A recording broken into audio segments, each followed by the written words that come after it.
How to get ChatGPT 4.0 subscription. If you want to buy the premium version of ChatGPT, which is GPT 4.0, it has got more enhanced features and it's much more capable and smarter.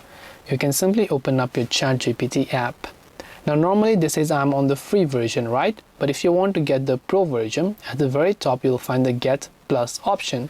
Now you'll also have this if you're using it on a desktop or laptop, but you can tap on this Get Plus option. You can see and access to GPT-4. So this is a GPT-4 model. It will cost you $20 a month, and you can tap on the subscribe option. Make sure to simply enter your payment details. Once you've done that, tap the subscribe option in order to do so. This way you'll be able to get ChatGPT 4 subscription. Hope this video was very helpful. If you have got any more questions, queries or doubts, feel free to also leave them down below. Thank you for watching till the very end of this tutorial, and as always, see you soon in the next video.